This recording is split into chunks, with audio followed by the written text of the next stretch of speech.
this is an iHeart podcast. Guaranteed human. Brought to you by the reinvented 2012 Camry. It's ready. Are you? Welcome to Stuff You Should Know from HowStuffWorks.com.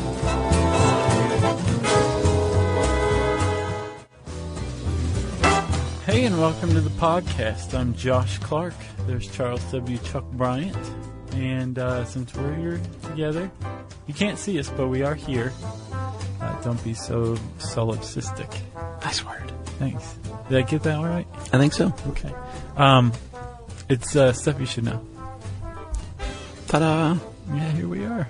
How you doing? I'm great. Oh, I'm glad. I like these little top tens. I think they're a nice, digestible, light form of, hey, I'm going to tell a couple of these at the next dinner party I throw. Yes. They're like hors d'oeuvres. Yeah, exactly. They're like pigs in a blanket. Yeah, ooh, good homemade pigs in a blanket. They're like cocktail weenies in that particular barbecue ketchup mixture. Yeah, that stuff. I love that stuff. Mm-hmm. Yeah, they're all that and more, Chuck. That's right. I've got one for you. Let's hear it. We're talking about 10 accidental inventions. Yeah. And I know we've talked about this a lot, but I think it bears repeating. The accidental discovery of LSD, of acid. Yeah. Probably one of the funniest things that's ever happened to a chemist ever. Yeah, sure. Albie Hoffman, back in I think like 1929, he started working at Sandoz Pharmaceuticals in Switzerland. Yeah. And he decided he was going to get to the bottom of ergot. Mm-hmm. And ergot is it's a mold, I believe, or fungus, that grows on rye in particular, and has long been known to like make people do crazy, weird stuff. And they think that maybe the Salem witch trials were the result of ergot poisoning. Sure, or the Enlightenment was a result of ergot poisoning. It's possible. A lot of stuff. Quote unquote poisoning. Right, yeah. Ergot craziness, and Albie Hoffman was trying to Albie, you like Albie? Yeah, he's dead. He can't hear me. Okay. He was trying to figure out, what you can do with this. He's been studying it for a while, and he came up with lysergic acid dithalidomide, and he made several attempts at it. And on his derivative LSD-25, he got some on his hands, I guess, ingested it somehow. Yeah, with fingertips. So he has it on his fingers. Yeah. And he goes home to lay down. He starts seeing like fractals and colors in a kaleidoscope, and it interested him, I guess you could say. Sure. So he started researching heavily, like injecting it and getting bike rides from his assistant and all that stuff. Yeah, he took it on accident, and then 3 days later he was like, maybe I should try that for real.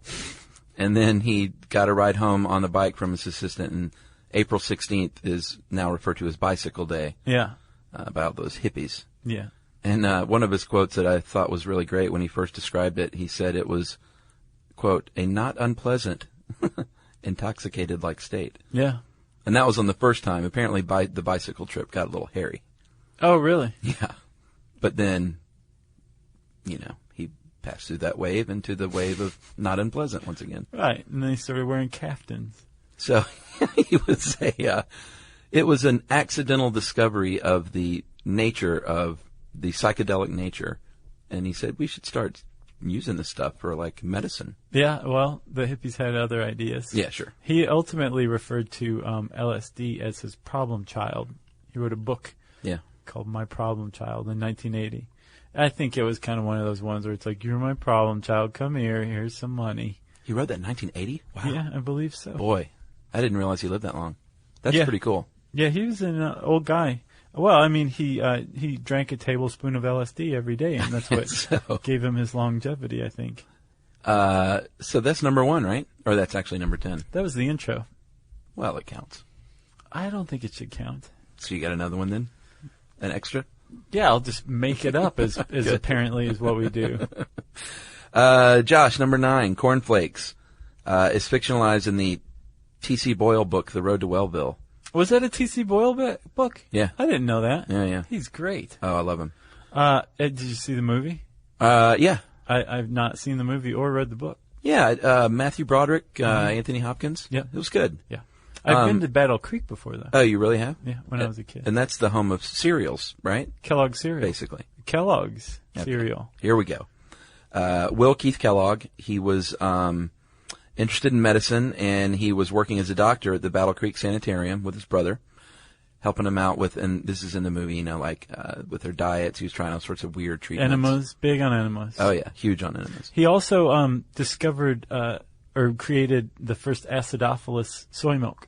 Oh, really? Yeah, and some sort of meat alternative that ultimately led something like American tofu or something like that. Yeah. Boy, what a genius. Yeah. And he is responsible, by accident, for cornflakes. Oh, Will was, and I'm sorry, John Harvey, his brother was. Oh, okay. Responsible for those two things. Well, it runs in the family. Yeah. He was making bread one day at the old sanitarium there in Battle Creek. He left boiled wheat sitting out for a little too long. And he came back and he rolled it into the dough, and it became flaky, which is not what he was looking for. But he was like, you know what? I'm going to throw this in the oven anyway. I'm going to see what happens. Right. And it baked these little flakes that the patients here were like, boy, these are delicious. We should pour some milk over this stuff and cut a banana into it. Yeah. And put it in a box. Can we get some freeze-dried strawberries added? Exactly.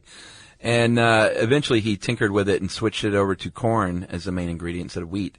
And that was cornflakes, my friend. That's how it took off. Yeah. Once he added or used corn, I'm sure it was kind of like, this isn't good, but what is this, Wheaties? These are terrible. Yeah, exactly. And then he tried it with corn, and they were like, oh, that's really good. And that formed the Battle Creek Toasted Cornflakes Company, which eventually became Kellogg's. Right.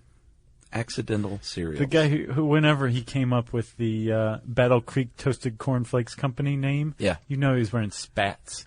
That name just like screams spats. What are spats? Are those the little white covers that go over your shoes Yeah, if you're yeah. like Mr. Monopoly or Okay, I Sylvester Stallone in that terrible movie where he plays like a gangster? Oh, yeah, Oscar. Yeah. I thought spats might have been the little sock leggings, but those are probably just called sock leggings. I think those are called suspenders. Sock garters? Or garters. Garters. Yeah. We should bring that back. No. No? Those died out for good reason. All right. Moving on, or do you have any other Kellogg's facts? I have neither Kellogg's facts nor any more spats jokes. Okay. So I think we should go on. Because this next one is dynamite. Man. Named for the Greek root meaning connected with power. Alfred Nobel, Swedish scientist, accidentally discovered dynamite when he was working on, basically with nitroglycerin. He's working on explosives, trying to make it stable. Well, his father built mines. Oh, is that how that started? And you built mines using explosives, Sure. specifically nitroglycerin, but back then it was kind of like, Yeah. okay, 80 people died because this nitroglycerin just exploded because someone looked at it wrong. Yeah, well, because we have it in a jar in the back of a horse cart. Right, that's part of the problem Yeah. too. But he lost a brother and 3 other people at his lab in Stockholm when he was trying to figure out how to stabilize it. Very sad. But he kept with it, and so in the article it says that he was transporting it and saw it packed in this stuff, this mud that we like to call kieselguhr. Yeah, diatomaceous earth. Right. But I read elsewhere that it wasn't that. Ultimately, he came up with using kieselguhr Yeah, I read that he dropped it. onto sawdust. That's what I read He too. thought he was going to die as he watched this vial Right. of nitroglycerin fall out of his hand. But it landed on sawdust and was absorbed. And he went, that's weird. So then he started figuring awesome, out I'm that not if dead. you mixed it with an inert material, Yeah. you could conceivably blast it by adding a fuse to it. Mm-hmm. He finally came up with kieselguhr, which is like this it's like sedimentary mud, right? Grit. Yeah, it's real powdery. It's a combination of crushed fossil, and marine life. Gotcha. Like, it's what they use. Actually, you'll probably see it. It's what they use on film sets when they want to make stuff look dirty. Oh, okay. Because it's just like super light and powdery and makes it look really super dirty. Gotcha. Yeah. Kieselguhr. Yeah, Fuller's Earth. Well, he also, that would be something. He figured out how to stabilize nitroglycerin and created a stable explosive. Sure. But he combined it with another previous invention of his based on the initial ignition principle, which is not just using a fuse, but having a fuse go to a blasting cap and having a smaller explosive blow up your bigger explosive. Yeah. He put all that together, and that was dynamite. Truly dynamite. It was, and he was doing this to build mines. Yeah. But in his lifetime, he saw his invention used to like destroy human lives. Yeah, he blew up a lot of things himself by accident, a lot of his factories. It wasn't just that one time. No, yeah. They basically said, you can't do this anymore on the mainland, so he Right. started work on a barge. Yeah. And I think the barge might have even blown up, too. I'm sure everything blew up. He was like King Midas, but everything exploded. That's right. But so as part of his legacy, he created the Nobel Peace Prize. Right. Well, I guess he bequeathed it Sure. to basically say, hey, a lot of people have died because of my invention, so let's promote safety and harmony and peace. And then later the Ig Nobels, Yeah, which kind of brought it full circle in a way. they did. He first named it Nobel's blasting powder. Then eventually it became dynamite. Not to be confused with TNT. It's different. Okay. So AC/DC was wrong.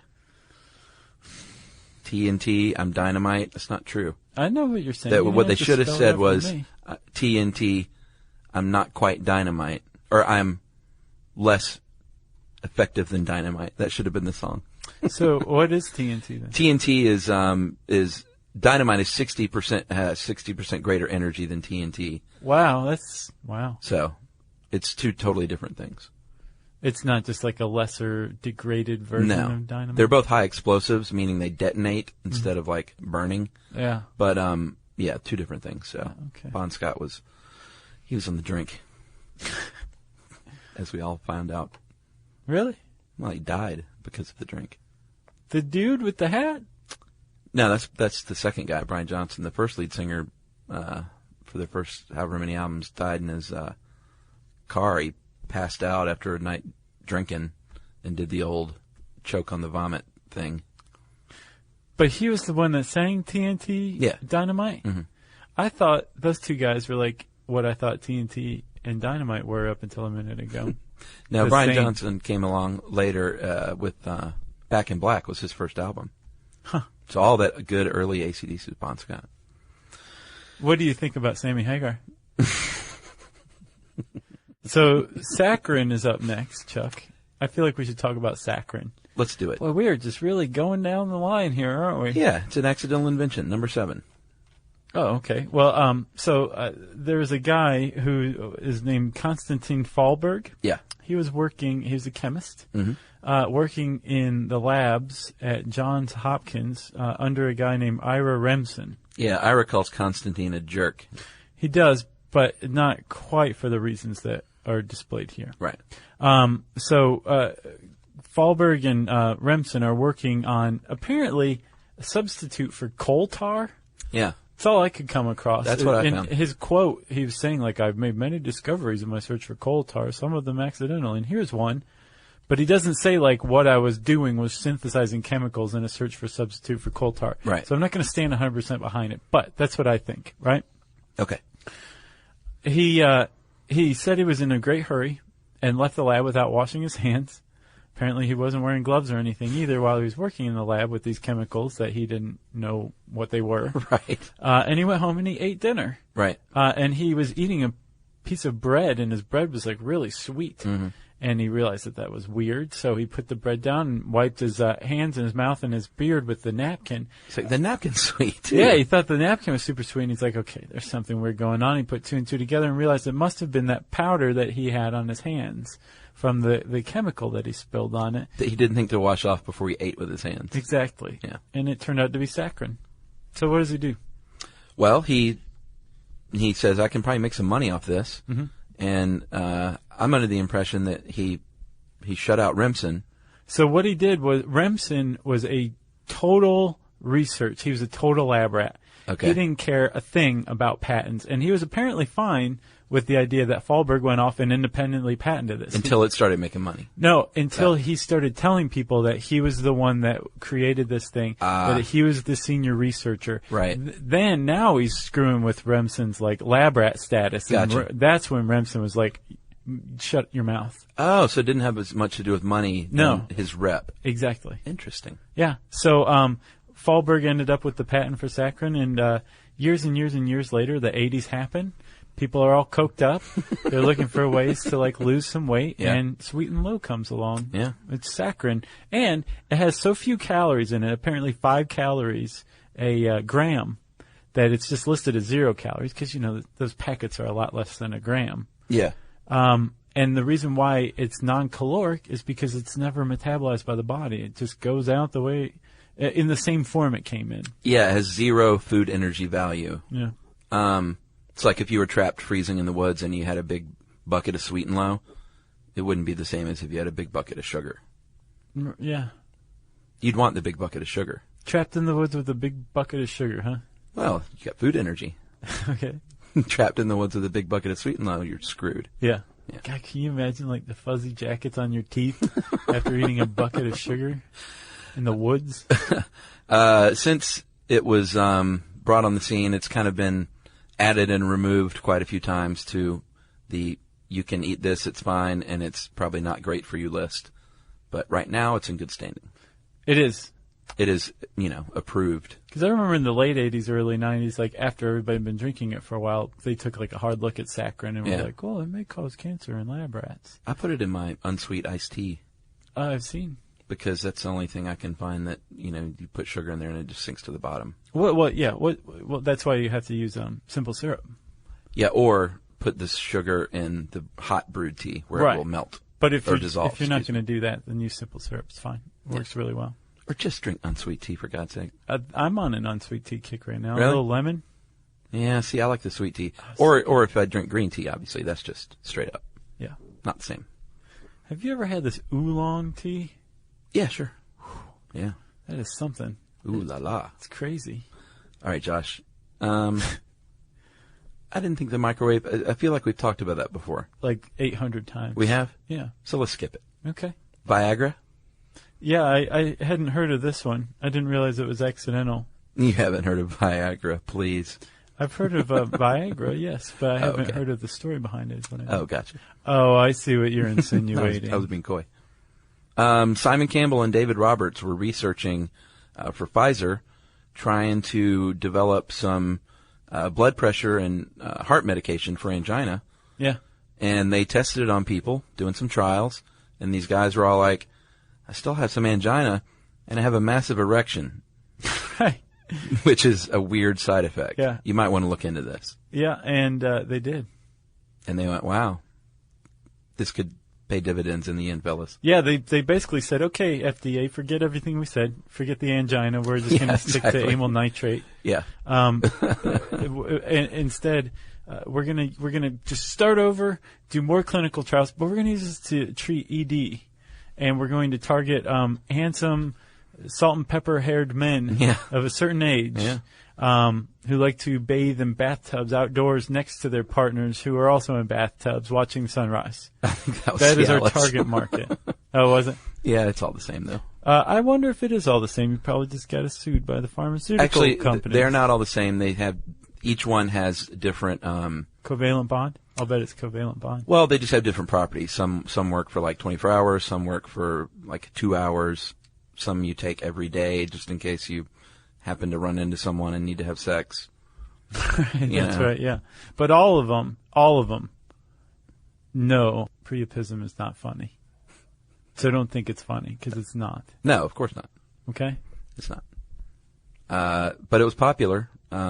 Sales peaked, I think, in 2008 at $1.9 billion in the U.S. alone. Yeah. And since then, obviously, Viagra was the first on the scene, but it has been chipped away at by its competitors. But like who? Cialis and what's the other one? Levitra? Or is that heart medication? I can't keep track. I think we found that there's a fine line. Yeah. Anyway. This was for originally for the treatment of angina, and it worked some. Sure. I think that happens quite a bit, actually. Well, it's all about blood flow, so. Oh, yeah, that's true. It makes sense that it had that side effect, I guess. It's all about blood flow and self-confidence. That's right. Pacemaker? I thought this one, like my eyes started bleeding during this one. All right, we can skip it, because as people know, when we do our top 10s, we generally do like 6 or 7 of them. We like to drive traffic to the site. That's right. Velcro, this one, I have to give a shout out. I want to tell everybody this is so amazing. So I first heard the story of Velcro when I was just a young pup. The story of Velcro. Yeah. You're aware, right? The real story? Yeah. Okay, not the fake NASA story. No, not the NASA story, the George de Mestral story. He was a Swiss, I don't remember what he was, but he turned out to be a Swiss inventor. Electrical engineer. Okay, and he was hiking the Alps with his dog one day and came home, and there were burrs attached to his dog, and he said, "That is ghastly."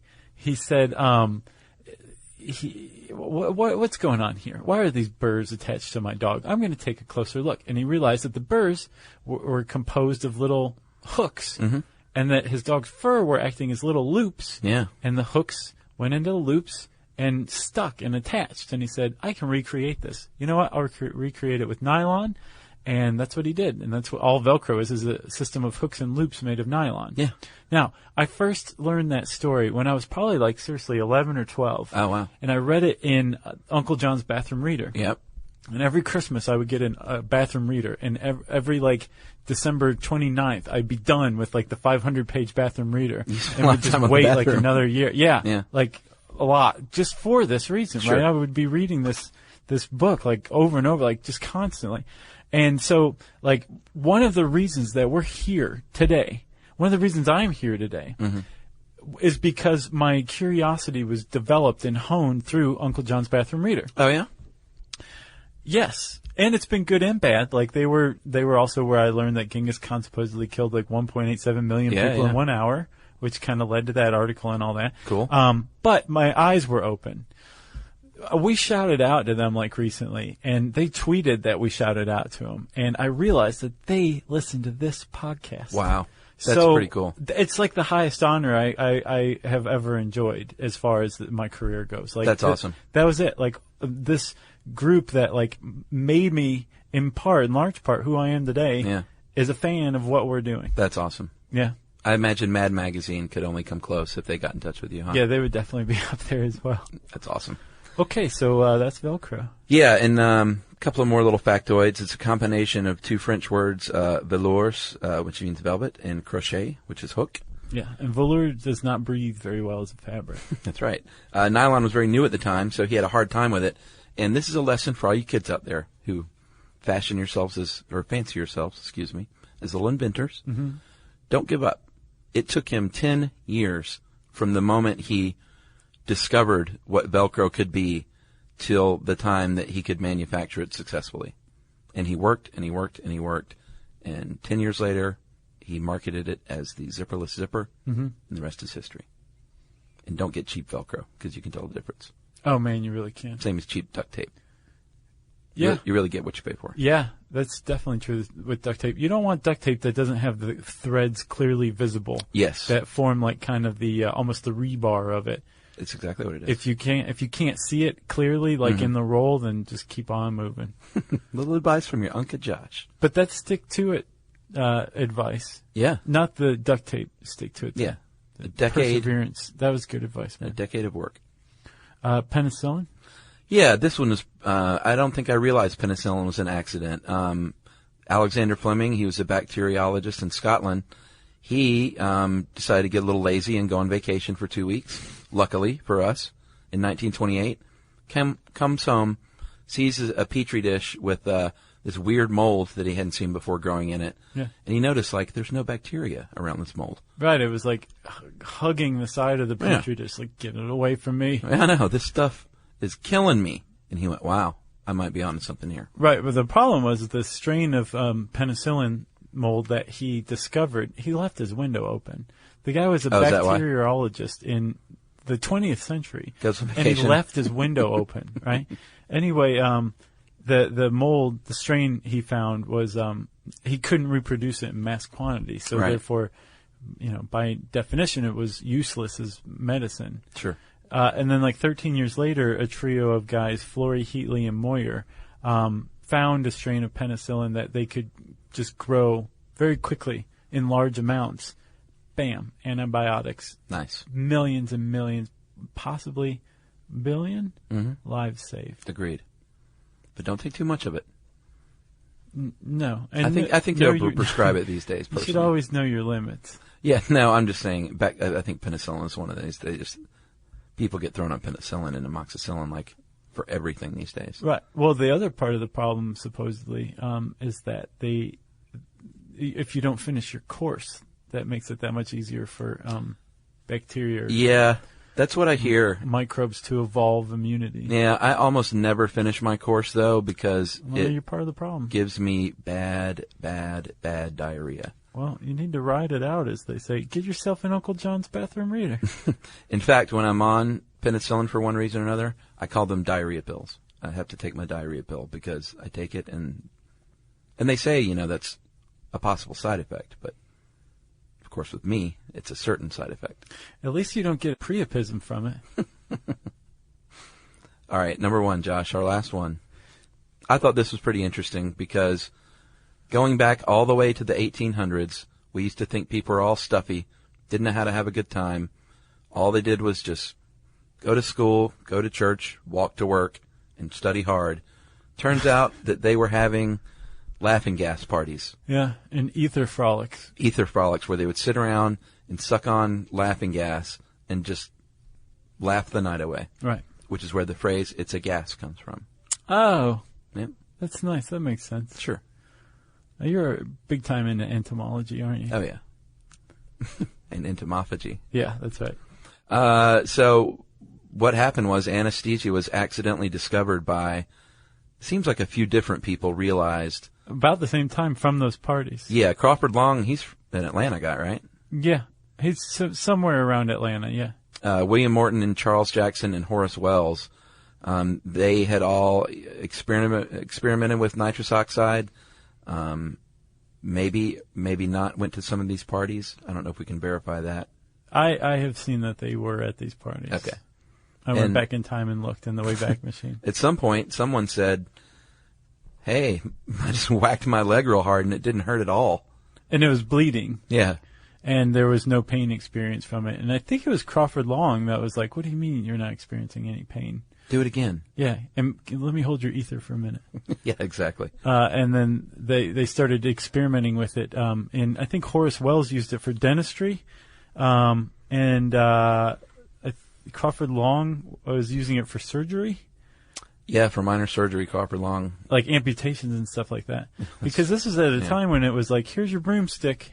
Yeah. Here's your bottle of whiskey. Bite down on this. Cut your leg off. Uh-huh. And like a skilled surgeon was quick. That was the definition of a skilled surgeon. Somebody who could take your leg off in less than a minute. Well, and I think your best case scenario is that you'll pass out from the pain. Right, but they also loaded you up on like booze and drugs. Like sure. You'd smoke a lot of opium first or take a lot of opium somehow. Right. So you just wouldn't really care. Gotcha. Have you heard about the flesh-eating bacteria that's going around right now? Yeah. It's crazy. That's a very sad story. You better watch it out with the neti pots, dude. Yeah. I haven't netted in a little while. Oh, yeah? Yeah. Just remember, distill water and then maybe boil it already. Yeah. Or boil it anyway, I should say. Well, at the very least, I do a lot of camping and fishing in rivers. I'm not getting in with any open sore anytime soon. No, but that girl in Georgia, she was on a zip line. She fell and created an open sore, a.k.a. a wound. So sad. It got in there pretty good, apparently. Yeah, Emily and I have been following that story closely. That's like the saddest thing ever. Yeah. But she's got a great attitude, apparently, about it. And oh, really? Yeah, like she, her dad went in and said, finally told her we're going to have to amputate your hands, your other foot, after her leg was already gone. She was like, let's do it. So Yumi's been telling me about this, and she was saying, like, they just got her fingers, that her hands are intact right now. I don't think so. Are her hands gone? I think so. Wow. Yeah, it's very sad. This one ended on a strange twist. I know. Wow. Do you have any more accidental inventions? I know you do, but don't say them. Nope, there's a few more. Go to the website and read all about it. Yeah, type accidental inventions in the search bar at howstuffworks.com and it will bring up this fine article.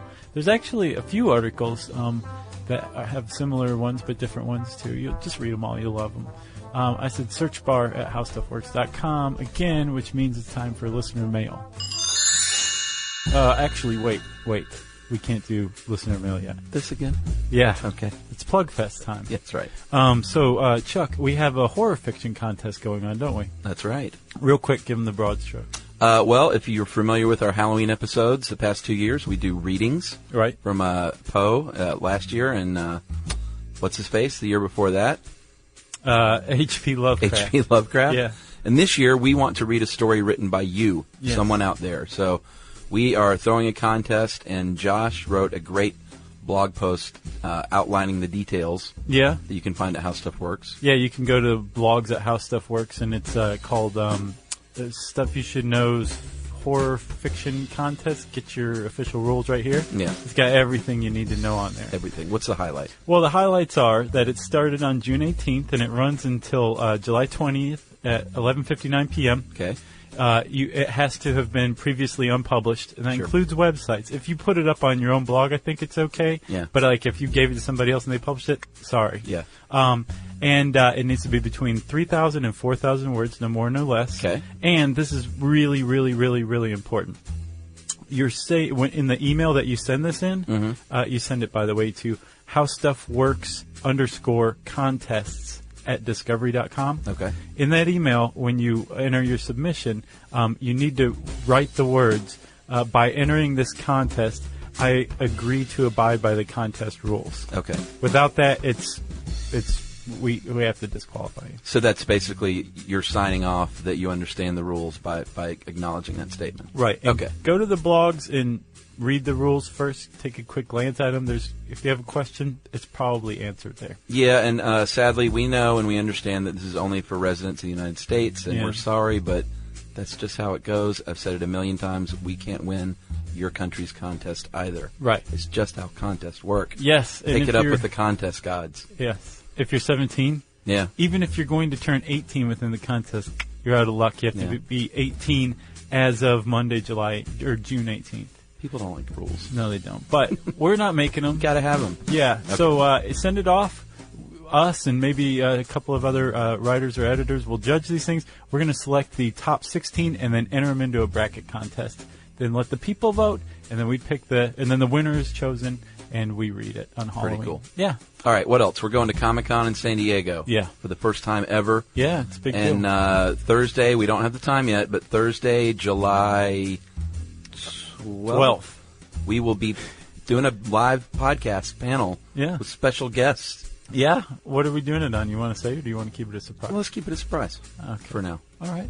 So Comic-Con, if you're going to be there, come see us Thursday Please do. afternoon, I think, right? Yeah, you'll be able to find out. We'll post it once we can reveal all the gory details. Very cool. So there you go. That's Plug Fest. And now it's time for listener mail, right? Yes. Josh, I'm going to call this What? What are you Medi- going to call it? medical marijuana. Oh. And by the way, on email, I've been answering more and more lately Yeah, I as I've had more time. Yeah. But still, if you write in and I don't answer, we have read it, I promise. And if you have sent in just a simple suggestion for a show, we log those. But you may not get the email back on something like that. So just, I don't want anyone to feel bad if they've emailed and we didn't respond. You're a valued member of our fan base. Okay, medical marijuana. Your show on MMJ is what some people have been calling it. I didn't realize that. I always think it's like Mardesky, Martin, and Yude or something like that. And John. Yeah. It reminded me of a funny story I can share. During the early 80s, my father had a rare cancer. It's even rare these days from the surprise my doctors have when I give my medical history. At one point, my dad's doctor suggested he try marijuana to help with the chemo sickness. Of course, there was no way to prescribe it back then. You had to get it on your own. My parents started asking around to see whose kids could get some trustworthy stuff. With no luck where we lived, my mom turned to a relative who lived in another state. So clearly like the stoner cousin, like 2 states over. She could get it, but I don't know the details how. Probably for the best. Yeah. The next problem was how to get it to us. She often flew to visit every few months, but was afraid of putting it in her luggage or mailing it, even though everybody used to do that back then, I bet. Yeah. So one of her coworkers had an idea. They worked in a doctor's office and decided she would hide it between her breasts and bandage her as if she had recently had breast surgery. She was sent with a note saying under no circumstances were the bandages to be removed. They thought that if she was hassled at the airport, a note would get her out of trouble. They did this actually a few times and never got caught. Oh, my God. I know, isn't that crazy? As it turns out, my father couldn't smoke this stuff. It made him sicker. Oh, my God. I know. So he decided to brew it in tea, and I'm sure there was a little baked snack put in his lunch bag every now and then. Unfortunately, my father passed away in 1984 when I was 16. I wasn't completely involved in all this other stuff. The stories were retold later. But there were a lot of hijinks going on in the house over those years, so this is totally plausible.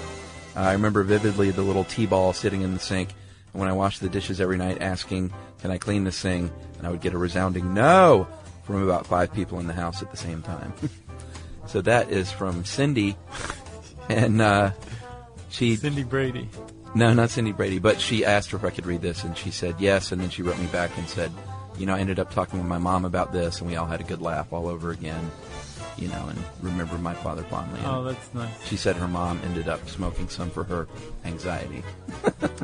So you should probably wipe your hard drive clean of that email, lest somebody, Sure, the feds come in and confiscate your computer. Yeah. That's serious stuff. Yeah, if you have a wacky family history story, those are awesome. Don't we all? That's pretty wacky though, man. Yeah. That's like Little Miss Sunshine wacky. Great movie. I haven't seen it. I just know of it. It's funny.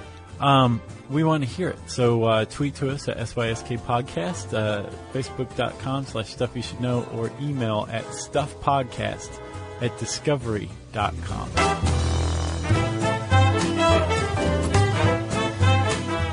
For more on this and thousands of other topics, visit HowStuffWorks.com.